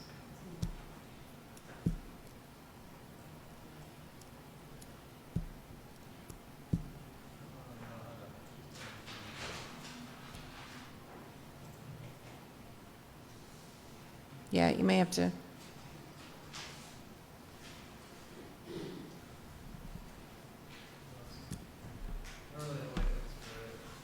Oh, that's okay.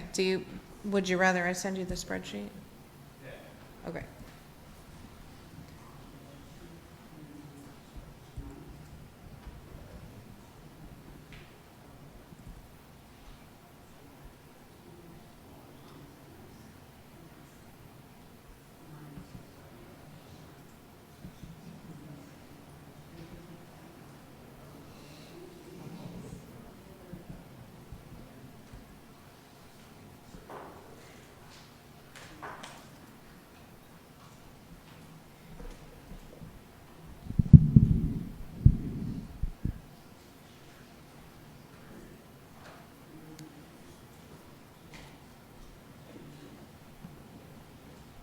Yep, you can zoom into that grade area.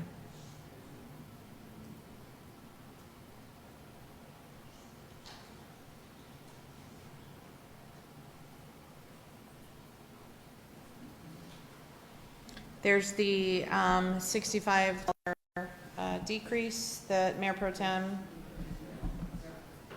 corrected. Oh, let me see. Sorry, I just jumped in here. Let me get out.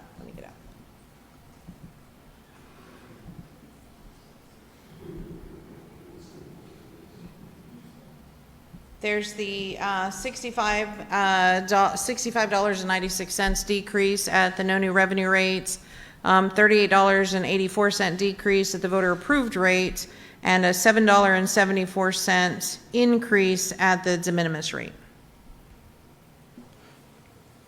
The valuations and the rates, are those calculated in-house based upon current data? Are they given to us by the assessor? Yes. Which one is, yes? Yes, they're given to us by the assessor, and yes, they're calculated based on the formula. If you scroll over to the left, Colin, There you go. Those are the inputs that go into those formulas. And do I have control of the mouse? Okay. Interesting. So there's the no new revenue calculation. Here's the rates. You're always relying on the current year over prior year. These are specific numbers provided to us. I wish I could see that far. Specific numbers provided to us by every year, the certified values. This is that other tax. You have to take it out and you got to put it back. And so that's the number. Sometimes it's 0.36, sometimes it's 0.38, 0.37. And so happy to share this with you. Yeah, the reason I asked the question is because was it $65? Yep.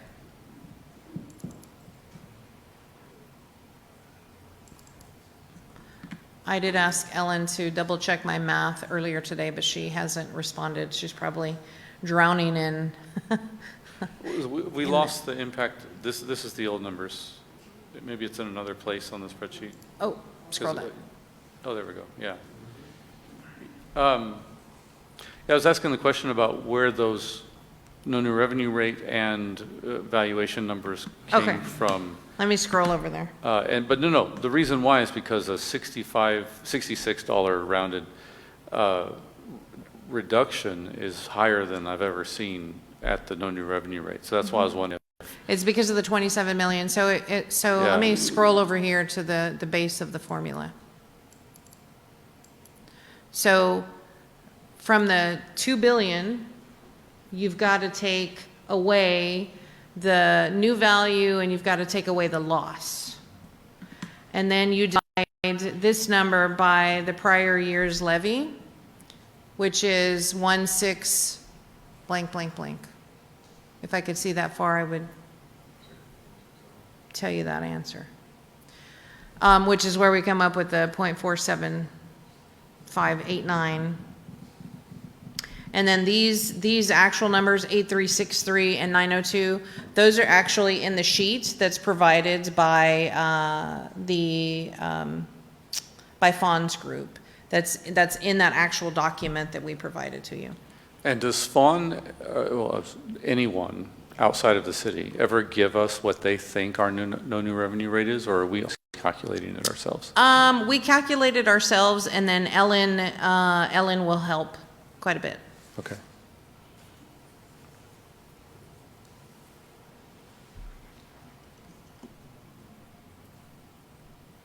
It's that $27 million that's messing with you. Well, because that was new again, and my formula takes that as a loss. Mm-hmm. The state may come back and say, no, we didn't intend for you to take it as a loss. So. Well, if they didn't intend for you to take it as a loss, you're only going to be able to augment it by the state giving you the delta or having a higher tax rate to compensate for Which it. I don't think that's what they intended, but there is always the law of unintended consequences. Right. Well, because what that would do is transfer property tax from business owners to non-business owners. You're raising taxes on non-business owners while giving a deduction to business owners through this state law. That's what that, I mean, you're just shuffling the coconuts.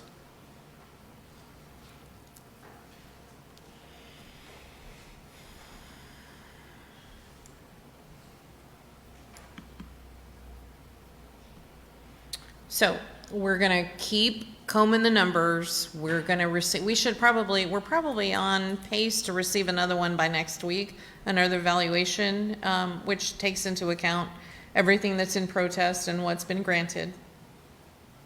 Any other exemptions that come up. So. And again, just because this 27 million thing is new, I'm learning about it here and then learning what it is here. You said that the state may not have intended something. At what point would we as a city learn what was intended or not intended on that law Well, change? the firm who does training on truth and taxation did it at the appraisal district, and they had about 55 people registered. We didn't attend, and so when Fawn was here talking to us, she said, you know, everybody's going to have to take that as a loss. What other way would you take it? And so that's how this is programmed. We're having to dig into that with the firm. And do we know when we have a meeting with that law firm? Not yet. Okay. Okay. It's MBVA, right? MBVA? It's interesting. I could see it just from a legislative perspective. I could see it both ways, you know, like in terms of intent. And I can also see a law getting passed that they didn't know what they intended on a Well, point. it was $2,500, and it went to $125,000 per business. Right. Councilmember Well- Meyer, I'm not sure you're taking advantage of that. No, and certainly there was an intent to give small business owners, you know, Yes. greater tax deductions. No question, there was intent there. But whenever you do that, there is a general assumption that the municipality still needs about the same amount of money this year as they got last year in order to continue functioning, which would almost imply that they intended to transfer money from regular homeowners to businesses in order to help the businesses. Like, that was the legislative intent behind a move like that. That's the obvious, you know, outcome, right? And so, yeah, I just, you know, it's interesting. So I am also curious. I mean, and I know you'll let us know about the outcome of that legal discussion. Be really nice to know what the reasoning of the legislature is, isn't it? I don't think we have enough time in psychology to figure that one out. It's just to take more and more and more from municipalities, the way I see it. Yeah. Well, you know, and we also are a legislative body, and so we just have to do better than that. It is what it is.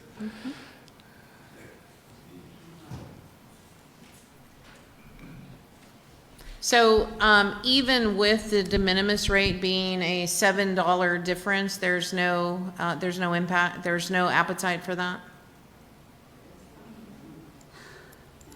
Councilmember Fosler. I have an appetite for that one.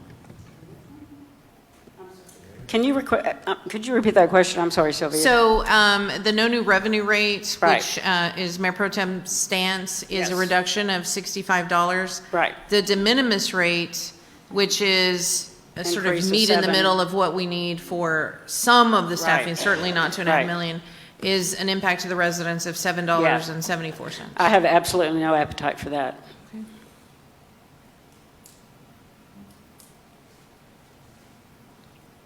I do think that we can, we just got to tighten belts some way. Kevin and I understand that because we've been running businesses for a long time, but there's a way to fairly do it. And I agree with the mayor and with Mayor Pro Tem. The last group that I want to see affected are our citizens, so. So is there an appetite somewhere so that it's a net zero, or are we absolutely wanting a reduction? I just don't want to increase. That's so the net zero would be no increase. So I would love for them to have a decrease because we would all. I don't know, how do y'all feel, Mayor Pro Tem, how do y'all feel about that? So this is kind of why I was asking the questions about where the numbers came from, because at a $65, $66 decrease, it doesn't pass the smell test for me. Like, it's, and maybe it's because of the $27 million. That's the new thing, right? And maybe if we go look at that and figure out what the delta is on the tax collection from that and amortize that across every house, and then it adds up to, you know, $62 or something, right?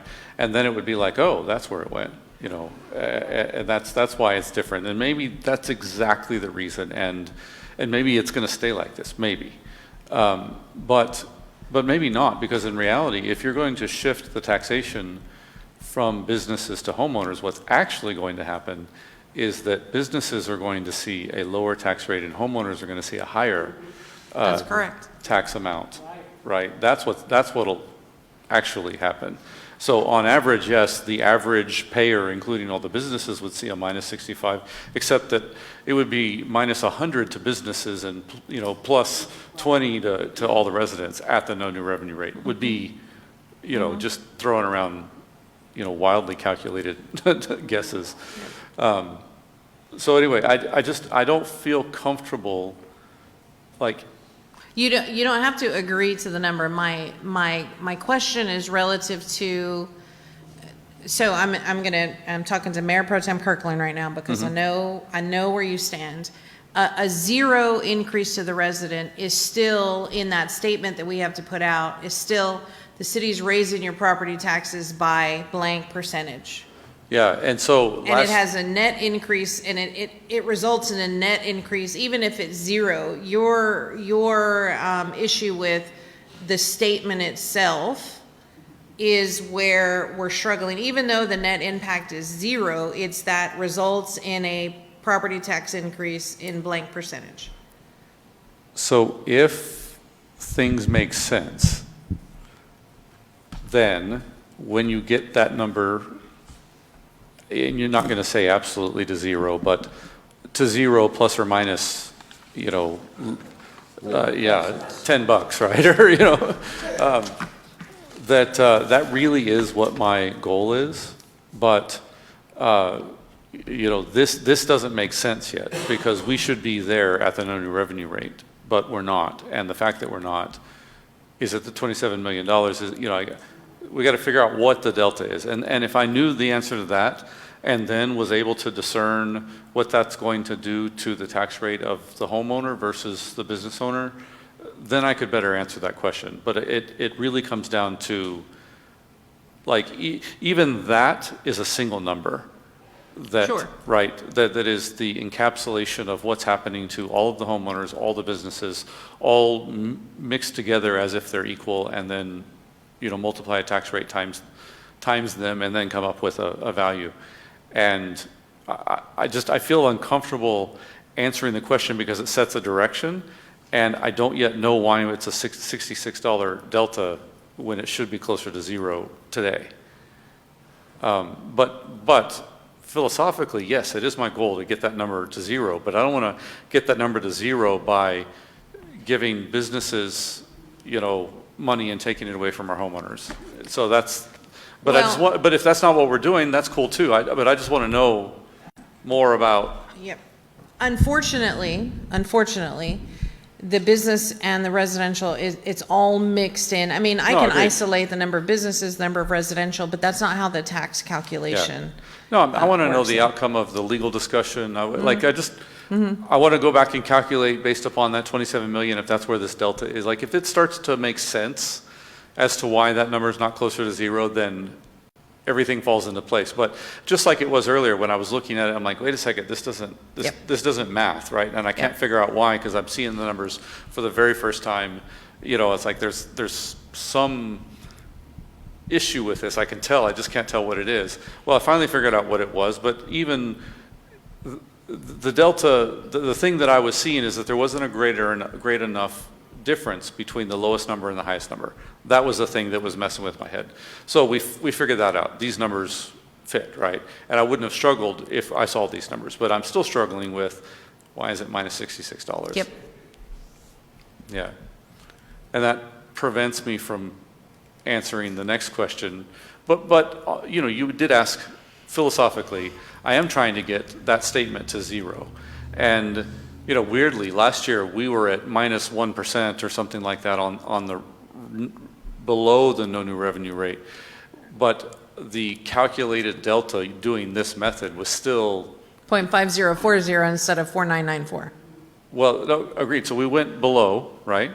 But once you took last year's valuation times the tax rate compared to the previous year's valuation times the tax rate, it was still this tiny little bit higher number. And so when we got the packet that delivered the new tax rate is this, and that's a 0.6% increase upon the residents. And I was like, what? We made it lower. How is that even possible?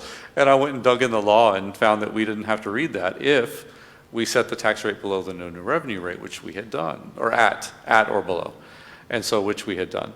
And so we raised that to legal, and they signed off on it, and we ended up not reading it. And I'm still, I'm quite proud of that. Well, and so that's the fundamental difference between, I guess, you and the residents when they get their tax bill, because they get their tax bill, and last year it said 4994. And this year, the tax bill, or year before, 4994, and then the following year it said 0.5040. The resident has no idea that we lowered the tax rate, none.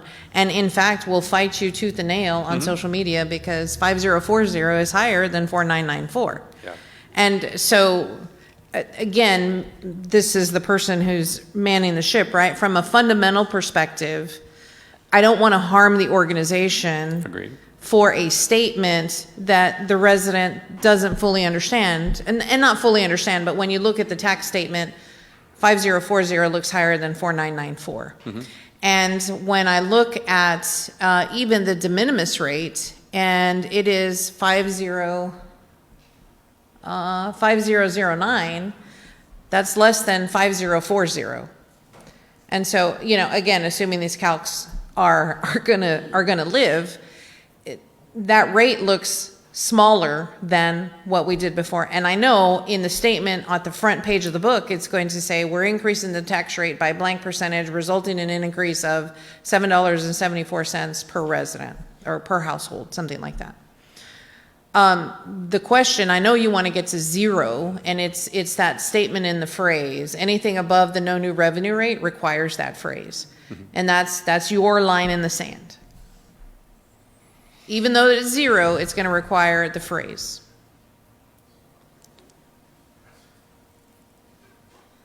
Has always been my line in the sand. Is trying to define that, get that number to zero. But the number can get to zero, the phrase will not. We got there last year. And, But is it worth harming the organization? That's my question to you. I think that we'd have to lay out the specific harm and evaluate that. Because, no, it's not, but, my definition of harm and someone else's definition of harm might be different. Yeah.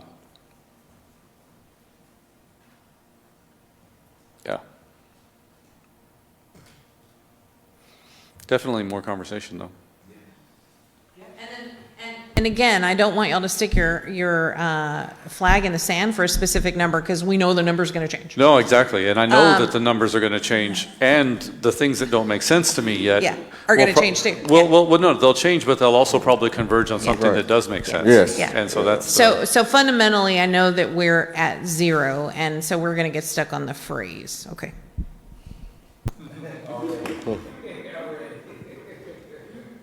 All right, council members, we have any more discussion? Councilmember Fossler. Thank you. Can we go back to community support partners for one moment?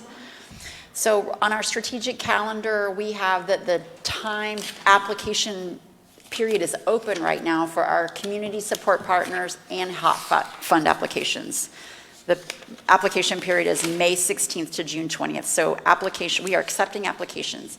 My question is, those 9 organizations that we supported last year that will transfer to service contracts, do other organizations need to apply this year? I would say it will not hurt, especially as we contemplate the Bastrop Gives Foundation. They may not get funded on September 30th, for example, but if there is a request, they can fit into the overall Bastrop Gives project. Awesome. So everybody still needs to apply. And the same for HOP Fund. All HOP Fund applications need to apply now. Correct. Okay. Can we do a Sure, social media we'll do post a about that social and the media blast. updated, because it's Sure. 2027 applications, right? Yes. Okay. That would be great to put that out. Thank you.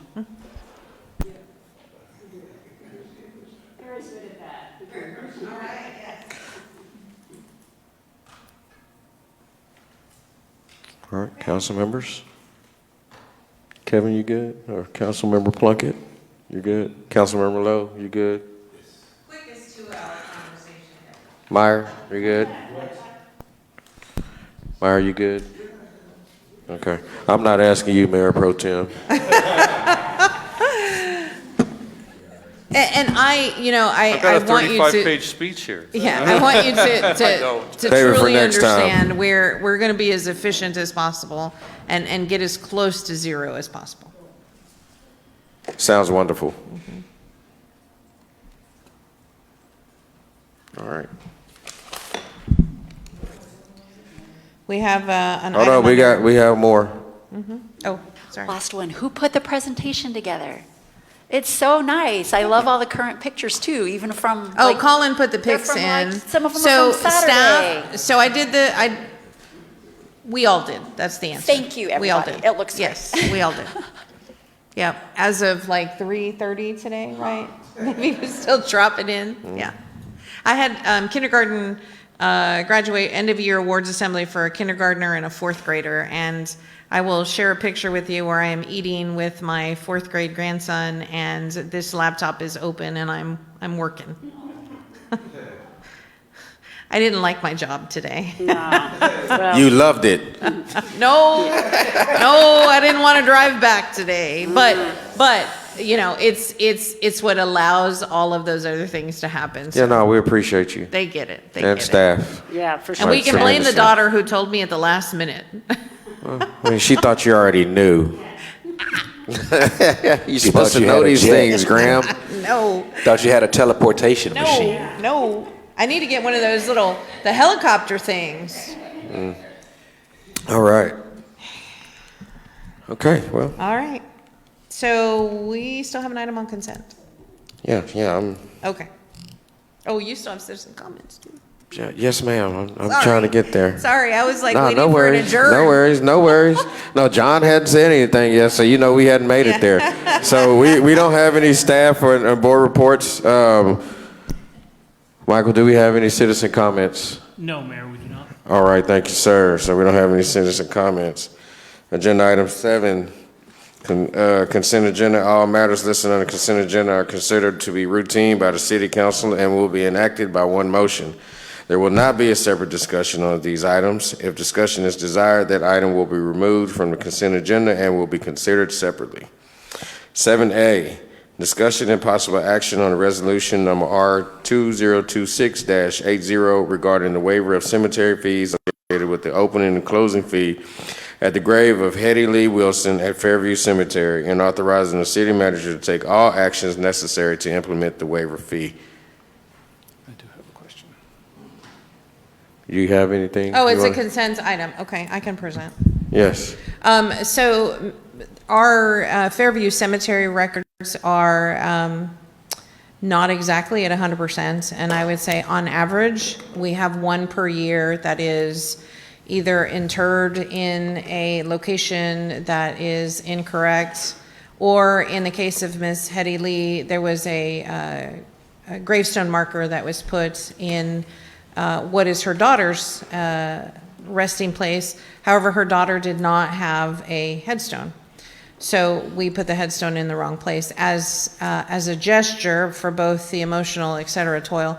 There's no way the city can give any money back. We can't gift any money, that's against the law, and we'd all be in orange. But what we can do is refund any fees that she has paid. And so this item is an attempt to make right some of that by refunding the fees up to $1,000. All right, council, we have any discussion on this? Mayor Pro Tem Kirkland. Was there a discussion topic on the sale of, for like a private sale of a grave site at the cemetery? There is. Our ordinance requires that the city have right of first refusal.